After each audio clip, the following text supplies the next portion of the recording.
Bournemouth on another 3 points. You move 9 clear at the top of the table. You've been involved, Mo, in many title races, both together. Does this one feel any different? Slightly different, but last season we were the same. I think a season before also we were very close to that number. But we need to just, again, as I said before, we need to stay humble and just take each game in a time and just focus on each game. We don't have to think further and just think about each game. You have the best defence and best attack in the league. This is where I get you to talk about each other. So, Alisson, first of all, Mo, and that second finish, the penalty was important, but that second, a textbook finish from Mo. Yes, his qualities. He knows how important he is for the team when he scores this kind of goals. But we have to highlight all his hard work as well to defend today. It's something that he doesn't like to do much, but he did for the team. Not only him, everybody. It is a great result that we have here away from home against Bournemouth. They have a good team, but we show great desire, great mentality as well, and great quality to finish the situations you create. Does it feel like a real milestone for you, Mo, the fact that you've had 5 seasons where you've gone over 20 goals? Well, it feels good, to be fair, scoring goals, team winning. It's an incredible feeling. But, I said that many times before, like my main target this season is to win the Premier League with the team. So we are going in the right direction. So hopefully we'll keep going like this. A 10th clean sheet as well for Alisson. Just your thoughts on your defence this season, which has also been impeccable. Incredible. He knows how important he is for us. We've been together 6 years or 7 years here. I've been with him 1.5 or 2 years in Rome as well. So we know each other very well. He worked very hard. Also the defensive line also worked very hard. So I'm happy for them. In terms of tests this season, how did Bournemouth stand up compared to some of the other opposition you faced? Well, I think they are really intense. If you look to the data, they are top table for one of the top table for running, for intensity. The way they play, they are aggressive as well, marking. They never leave a player turn when receive the ball free.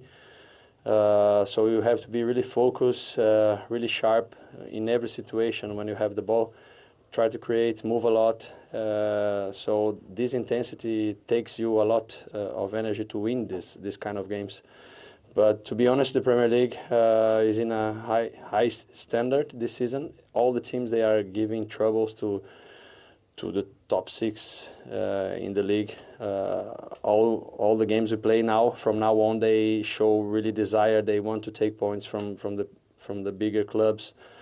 And we have to keep on going with this spirit, game by game, step by step, thinking on the next challenge that we have, and we're going to see where we're going to finish the season. Thank you both very much. And you get to relax watching the games tomorrow? Yeah, definitely. Now, time to relax and enjoy. Thanks very much. Thank you. Quite see the player of the match presentation. Who would have got the nod? Because they both played their part today, didn't they? They'll probably have given it to Mo, wouldn't he? But what you would say is Alisson Beck is a superb goalkeeper, and he had a wonderful game today, definitely. Yeah, and talking of Mo Salah, yes, he's eclipsed the 20-goal mark for yet another season. I feel like we've just got to treasure him while he's in the Premier League, because we don't know how much longer we've got, right? Yeah, I mean, as far as I'm concerned, we will look back on these years. He's generational. He's fantastic. And the 3 years that he didn't reach 20, he got 18, and 19. So he's knocking on the door. Yeah, I think we're witnessing greatness, to be honest. Yeah. But you agree with my sentiment, don't you, Steve? Because it's easy to get blasé with somebody who just churns out these figures season after season. Yeah, and because he's quite low key. He's not, in the newspapers all the time or on the television screens away from the football ground. I think we do get blasé about him, and he's certainly cherished by the Liverpool fans. But you think the wider footballing crowd probably do not give him the credit he deserves. But I don't think it bothers him one jot, to be very honest. No. He's got his personal records that he wants to beat, and he's beating records all the time, and long may it continue. OK, well, let's have a look at the first of his 2 goals today, then, at the Vitality Stadium. It came courtesy of a penalty, of course, after Lewis Cook almost came together with Cody Gakpo.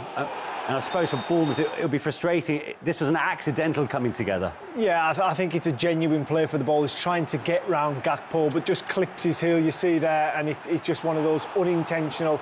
It is a penalty, and once this man stands over it, when you're top of the league and you can stretch your lead, he's never going to miss. And he goes for power, and the goalkeeper's nowhere near it. No keeper saving that. No. As Glenn said at half-time, he missed one a couple of years ago, blazed it wide, actually, to his left, to Mo Salah's left, but he wasn't missing today. He kept that really low and powered it into the corner. Yeah, but there was still plenty of jeopardy in that game, and we know how dangerous Bournemouth can be. That's what made this second goal from Salah so important. Clear-cut chances, as we know and seen before, Steve, they don't necessarily come his way, but moments like this, when it looks so difficult, it makes it look easy. It makes it look incredibly easy. Curtis Jones, one of the substitutes, Darwin Núñez, all involved. This was a lovely pass by Curtis Jones. Gets Kerkez thinking. And listen, the finish is absolutely sublime, isn't it? Again, you can criticise the left back. He should have got tighter. He has to go towards Mo Salah or bring him onto his left foot. But he stands with his hands behind his back eventually and allows Mo Salah the space to bend it in. You know, you shouldn't be able to do that. As in, the defenders should be tighter and blocking that. But Kerkez does nothing apart from put his hands behind his back and watch the ball fly into the net. How good is that finish, Glenn? Oh, it's world class. I mean, we can criticise Kerkez for not going tight, but if you go tight on Mo Salah, he'll skip by you. See, to the lesser of two evils. If there's one criticism you've got, he could maybe block that far corner a little bit better. Yeah. How big a win is that for Liverpool Huge. in the end? Considering, of course, the kind of challenge Arsenal have to face on Sunday. Well, that's the most important thing. It's all about pressure. Liverpool lose today. Suddenly, it's like, oh, there's something going to happen. They're panicking. This might happen. The fact that they've won today, they've got 9 clear. Arsenal with a huge game tomorrow, of course, at home. The pressure suddenly jumps on them. Arsenal have to win. Big draw tomorrow. That's how it turns out, isn't it? Yeah, Yes. Yeah. I mean, Liverpool fans will be wanting to draw. If City and Arsenal can drop points, brilliant, and then Liverpool will have a game in hand again.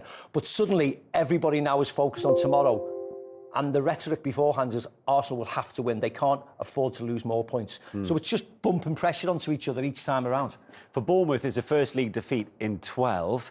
You couldn't discount them, could you, up until that second goal? I mean, they looked dangerous, they asked questions, and they had key moments in the game which could have made the world of difference. Key moments, and this is why we deliberated Alisson for man of the match. I mean, this one, Kluivert should score, concentrate, he's in great form at the moment, you expect him to hit the target. But there was a few moments where Alisson was exemplary all afternoon. Like we say, he's never going to get the plaudits because he doesn't score the goals, but he was always there, always. Even I think in the 93rd minute where it's nearly an own goal, he's still right there. But I mean, everything that Liverpool have done this afternoon, it wasn't pretty, but they ground it out, and like I said, that's a sign of champions. They lost nothing in defeat today, did they, Bournemouth? They were excellent. They made chances. The goalkeeper was brilliant, didn't he, Alisson Becker? He was fantastic again. Made some really important saves. You know, they've got a number of injuries, Bournemouth. They were still in that box, weren't they? Yeah, you know, they deserve a huge amount of credit. You can see why they're in the top half of the table. When you look at Nottingham Forest, Newcastle's, and you know, Bournemouth deserve to be there. They're playing well and they're really, really consistent. Yeah. Anybody with any consistency now is flying up the league. And you can see there is a sense of togetherness, isn't there? Despite those key players being out, the fact that they're there watching on in their civvies almost adds to that real sense. Well, I'm sure there's a few up in that box worrying if they get back in that first 11, the way they're playing. And like Steve says, that even though they lost the game today, there's so many positives for them to take. You've got to take into consideration who they were up against. They're up against the best in Liverpool, and they still fought right to the end with them. And while they came away from that game empty-handed, they can still take plenty of confidence. Oh, yeah, without a shadow of a doubt. They lost the game today, but they played really well. It wasn't as if it was a non-event and Liverpool strolled to a win. Liverpool really had to work hard for it today. And if you know, a goal either side, Kluivert puts that in, then anything could happen. Yeah. You know, Alisson doesn't make one of those fantastic saves. Anything could happen. So they stayed in it. Manager's been brilliant, and they'll continue to win games because they're too good, Bournemouth. Right, let's get some post-match reaction from the Liverpool dressing room in the wake of their latest Premier League victory. Here's their head coach, Arne. Came into the room. You said eventful game. It did have a lot of incidents, this one. What did you make of it? Exactly the game we expected. We should play here because they are so intense. They just keep running and keep fighting every second. I said it before the game, we were 3-0 up at halftime at Anfield, and they just kept on going in the second half, let alone if their own fans are there. So we had to play on the top of our abilities, and still we needed a bit of luck to win this game. You mentioned a bit of luck. Are you referring to the penalty there? Oh no, that was that luck? No, I meant more that they hit the bar or the post 2 times, and they were constantly trying to force things. And of course, we had our chances as well. But I didn't feel that we controlled the game. It was an open and even game, which every team plays here, because all the teams have had difficulties over here. Because it's a very good team, very good manager. And it was difficult for us as well, but very happy that we could keep a clean sheet and score 2 goals. That is 10 clean sheets for Alisson. Big saves as well, even towards the end, because Bournemouth didn't relent. And you must look at him and think now that he's the best goalkeeper in this league at the moment. He does incredibly well, and I think he's not only at the moment the best goalkeeper for this club. He's been so important for so many years. So it's for others to judge who is the best in the world or in the league, but I'm very, very happy to have such a great goalkeeper in our team. I'm sure you're running out of things to say about Mo Salah. His penalty, first of all, very clinical, but the finish was just textbook him. I mean, if you look up Mo Salah goals, do you think that second is what you would find? Maybe that second goal was the difference between the two teams.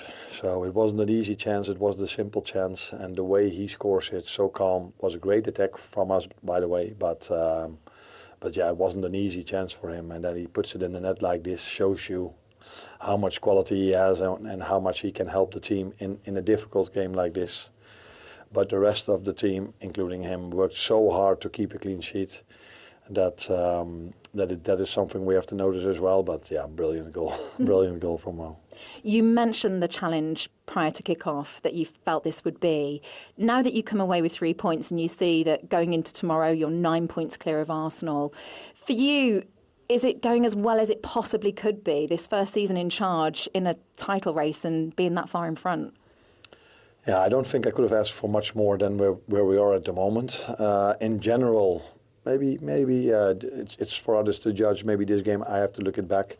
But this was a close call. This was a close call win for us, in my opinion. And the Chelsea game was similar. And all the other games we deserved to get the points we got. Or in some situations we even deserve more than we got. So yes, we're happy. But we hope we can do even more in the upcoming weeks. With Wolves still to play. So this morning, Forest put 7 past Brighton. Bournemouth have lost at home to Liverpool by 2-0. Big result, that one. Everton have beaten Leicester 4-0, as you just saw there. You also saw the end of Ipswich 1, Southampton 2, one of the surprises of the day. Fulham have gone to Newcastle, another standout scoreline, and beaten them by 2-1 with Wolves Villa to come. So how has that affected them? The top half of the table. There's Liverpool's 9-point lead over Arsenal, who play tomorrow. Nottingham Forest are in third. That's where they stay after their 7-0 win. A really good day for Manchester City and Chelsea without even playing, because both Newcastle in 5th and Bournemouth in 7th have both lost. It's very tight there. Could space out tomorrow with City playing and then Chelsea playing Monday. Villa in 8th go into their game at Molineux in 3 points behind Bournemouth, and Fulham are up to 9th, and Brighton pushed down to 10th. So what about the relegation to 9th? And Brighton pushed down to 10th. So what about the relegation picture? Well, look at Everton. They're up to 15th, pushing Spurs down temporarily at least to 16th, with Spurs not playing until tomorrow at Brentford. That bottom 4, it's going to be, well, it's definitely 3 from 4. Maybe 2 from 3 if you think Southampton have already gone. They are 8 points adrift from safety. Wolves play now. Things could change, and by the end of today, Leicester could find themselves in that bottom 3. So let's quickly welcome back inside our studio Tim Howard, Robbie Mustoe. I'm Rebecca Lowe. Tim, Liverpool cruising once again. Pretty much no drama. Pretty much no drama. I think, Mustoe, you said it before the game. This slot has this rest and rotation. Down, you look at the bench and you look at the starting lineup. He's got, when other teams are going through injury crisis, he has all of his players available, basically fit, ready to play. There hasn't been much drama with Liverpool. They go about their business, they get things done. Mo Salah again is fantastic. I think Gravenberch, the way he runs the midfield, the substitutes come on, they do a job. It's just such incredible balance. This is a team, they're not built the same way as City has been, but we've seen City go through seasons, and we just don't think they're going to lose games. We just know they're going to turn up and give a performance. And this Liverpool team under Slot, between now and the rest of the season, you just know they'll turn up and give you a performance, and they have. Was it a straightforward win for you? Mostly. The one moment where Justin Kluivert missed from 5 or 6 yards out, the real open goal almost there for him. But other than that, it was imperious from Liverpool. And to back Tim's point, Mo Salah will get all the headlines, but it's a heck of a team, around him, and a teamwork. Everybody works very, very hard. Gravenberch and Szoboszlai, I thought, in midfield were phenomenal. just working, nicking balls away, protecting the back defending players. On the ball, they were very clean, never made any mistakes. They look super smooth at the moment, and that's not an easy place to go, as we know. The other big clubs have lost this season. I just look at Liverpool right now, Rebecca, and it's like, they got everything. They've got everything. The subs come off the bench, they look fresh, up for it, you rested, rotated. They look really good. You said they look smooth. They never look panicked. In any moment, they never look panicked. Yeah, They're always in control. Yeah, and that's a place where teams do get panicked. Yeah, no stress, no drama once again for fashion. You hear a few boos in the background there. I would say that's probably the Bournemouth fans who weren't happy with one or two of the refereeing decisions. There's one in particular we'll have a look at in a few minutes' time. But what about Mo Salah's performance today? 2 more goals. He's on to 21 in the Premier League. Forgetting about all the assists, just goal scoring alone. It's incredible, man. Like, me and Kenny were having a debate about how you stop that second goal. I mean, it's so difficult, you know, because if you cover too much on the inside, he will do you down the outside and he will cut across you. You need help. You need a central midfield player to come over and cut that inside one off for you. But then if every time Salah gets the ball, you do bring a midfield player over, you're going to be one light in the middle of the park. So Salah then transfers it back inside, and the midfield player he'll be doing doggies all day, back and forth. So it's a hell of a weapon to have, because that Kirkus is mobile. He can plant his feet and go. You know, and the deftness of the finish. I mean, he just gets out of his feet and just floats it. Give him what he wants, is that what you're saying? I'm getting there. Forget about all this financial caution and setting a precedent. It's like, maybe we just got to give this guy a lot of money. Yeah, listen, I said that, you know, that you have to mind the finances. You can't move the pay structure, you know, and you have to be sensible, you know, otherwise you'll end up in a difficult situation. Yeah. I'm edging there. I am, you know. What about yourself? He's exceptional in these situations. He really is. Damon's right in terms you need that cover coming out. But once the cover doesn't arrive and you find yourself in a 1v1 situation, most players you might push them towards the left foot and say, go on, then put that in the opposite top corner. Let's see if you're good enough. But this fella consistently he is capable of doing that. So that has to affect your decision making as a fullback. You got to take a big step to your right. You got to cut out that in-swing ball to the far post, and you got to show him the line. Even if you give up the cross to the near post there, this is where we're kind of having a conversation with Damien about it. You got to give him the line there because he's too good. I'll tell you, we'll show the goal in more detail after the break. You can take us through that with a few pictures. But where does this leave Liverpool? Obviously 9 points clear at the top of the league. Their next fixtures are the last Merseyside derby at Goodison. Yeah. Everton won 4-0, by the way. They were 4-0 up last I heard today. Wolves at home, City away, Newcastle at home. So a couple of potential banana skins there, but not much. Don't worry about it. Don't worry about it, because just keep churning them out. Keep churning out these kind of performances. They're kind of tested. They're having their down moments in games, but they're sticking at it. Like you said, they're kind of dogged. It's almost you understand, look, we're going to have our moments. We're going to have periods. We're going to dominate this game. We've got match winners in the team. We've seen that Salah in particular that we've spoken about. Just huge amount of confidence you feel in this Liverpool team. What I would say is that a lot of the big hitters got a week off during the week, the Champions League. OK, today's a difficult day. They've got Tottenham coming up in the second leg of the League Cup. Tottenham aren't in a great place at the moment. And then they got an FA Cup weekend. Is it Plymouth, I think they're playing? Plymouth away at the weekend. And then the Merseyside derby. So they do have time. It's a long trip by coach down to Plymouth. That's that's a 6 hour. Right, okay. 5 hour, 6 job. So he does have an opportunity now to rotate and get everybody fresh, because I tell you, once they come back for that Everton game, it is foot to the floor to the trophies. Will he rotate against Tottenham, though? I mean, Tottenham, check the table. Tottenham are fifth from bottom. I know, but they're 1-0 down going into it. But you can still rotate a couple, right? Yeah, and then you can rotate a couple against Plymouth. You know what I mean? I'm not saying do what you do against PSV during the week. So, you can rotate 1 or 2 out. And then once that Merseyside derby rolls around at Goodison, it's foot to the floor to the finish line then for them. And that's why these few days are vital. That's a good point. They look fresh today, Liverpool. They weren't hanging on the last kind of 5-10 minutes of that game. They were in control, even kind of physically. Bournemouth, the ones really were wilting. They're the ones who looked as if we're actually flogging it. You know, we've nothing really left here, kind of emptying the bench and searching for a goal. But physically, Liverpool look kind of comfortable. And that, at this stage of the season, that's a big plus. Is it humanly possible for a defender to stop Mo Salah in the situation that they found themselves in there towards the end of that game? We'll discuss that with pictures next.